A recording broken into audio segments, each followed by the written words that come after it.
everyone. Thank you for joining. My name is Yasmin Ansuli, and I'm absolutely honored to be here today on behalf of LebNet, interviewing someone extremely special to myself, to many others. I'm interviewing a top 25 Woman of Influence Award winner, one of the most powerful women in Canada as recognized by WXN. She is the Woman of the Year in 2019. She's the 2018 Leadership Award recipient from the Lebanese Chamber of Commerce. And my favorite is she is the woman, the Lady of Cedar by the Lebanese Embassy, recognized a few years ago.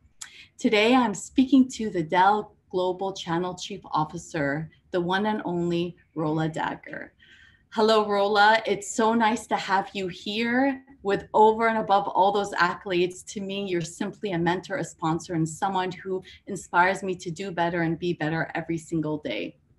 Yasmin, it is so awesome to see you and lovely to be with all of the LebNet members. And I'm honored to be representing. I come as one Lebanese, but I represent thousands of us. And I have to say, Yasmin, the one important thing that I always say, I'm the proudest Lebanese you'll ever meet, but the most grateful Canadian. So thank you for having me today. Rola, that's perfect segue to the first question I was going to ask you, because that is exactly how you identify yourself. And I remember a few years ago when I first met you, you stood in front of 2,000 people at Cisco Canada. And the first thing you did when you introduced yourself is you said, I'm a proud Lebanese and a grateful Canadian. And that gave me goosebumps because you took full ownership of your Lebanese identity. Given with everything that's happening today, do you still identify yourself as that?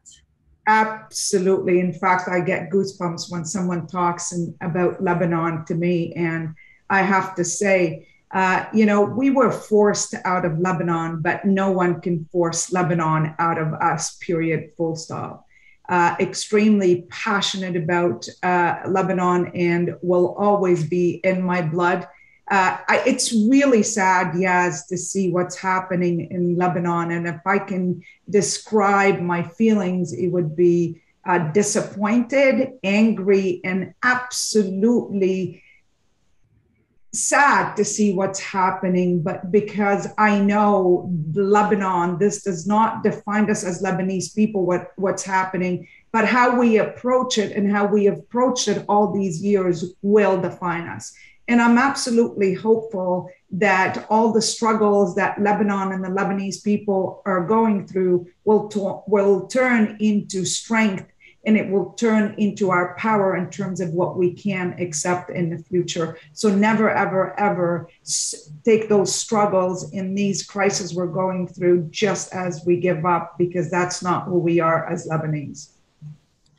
You know, Rola, you touched on really important points. And over 30 years ago, you took the decision to leave Lebanon, right? And, it's a very powerful story. And I know we only have 10 minutes. We won't be able to fill that all up, but you took that decision. And I think as people are listening to you now, a lot of younger people are taking that decision as well. What advice do you have for them as they're thinking about leaving or staying? So I have to tell you, 32 years ago, I left. We didn't have a choice. I escaped Lebanon in pretty much a trunk of a car with my 9-month-old baby. And I can tell you that most of my life was in a bomb shelter. I've seen more bombs and bullets than I've seen parks or anything in Lebanon. The struggles that I saw, they were my strength today, and they shaped me for who I am. If I look at Lebanon and I look at the Lebanese people that have lost hope, I will tell you that I was in your shoes 32 years ago, where we've seen people die in front of us and your house was bombed. But I will tell you 3 things. As a Lebanese, always show up, stand up and speak up, and never, ever, ever give up, because you know what? Failing in what we're seeing today in Lebanon is learning for us, but not to give up, period, full stop. That is so powerful. Not giving up, right? That's the feeling, and that's in our blood. We're resilient. We fall and get back up so many times. And so, going back to the listeners and the younger listeners, as they're trying to build their career, thinking about some of the tangible things they can do to help them build their career and be the leader that they want to be. What are some of those tangible things, Rola? So if I look at that, leadership for me is not a title that I just got and it's like, okay, senior vice president or a chief officer or any of that. For me, leadership is an action. It is an absolute attitude of life, of you going out there and do something with that title that you have, make an impact, because the purpose that of your title is you own it and you are a servant leader for other people because they count on you every day. I would say know your superpower, invest in you, and always remember that, because being yourself, and I always tell young people and people that ask me for advice, is be yourself is number one, because being yourself and being me has got me to where I am today. Because if you try to be someone else, you're not who you are. So be yourself, because everyone else is taken. Surround yourself with strong people and smart people, because if you think you're the smartest person in the room, and sometimes us Lebanese think we are the smartest people in the room, you're not going to learn. Get out of that room and go find smarter people. Let the challenge in life that we face actually shape you. Fall and stand up. You could fall multiple times. Don't call it fail. Call it falling, and stand up multiple times, 100 times. I could tell you I failed and I learned from them. And the biggest thing for me is comfort and growth do not coexist, because I do get that 3-year itch where if I'm comfortable, time to move to the next level. And I love that last one that I will give you is you miss 100% of the shots you don't take in life. So take every shot and every chance that you get in life and hope for the best.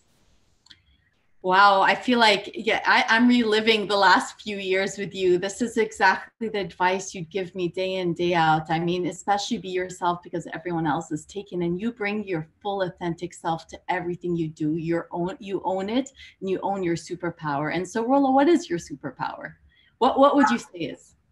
My superpower, I would say, is people. Get my energy from people. It's my passion towards the purpose in life. I don't want people to remember me by my title or what I own and what car in the house. I want people to remember the impact that I've had on our people, on the community, and just the purpose that you have in life. So my superpower is my strength in believing in everything we can do together. We can conquer the world, and it's just people for me. And the one thing that keeps me going is my faith. Is you always have to rely on that strength within you, because you never know how strong you are until being strong is the only option you have in life.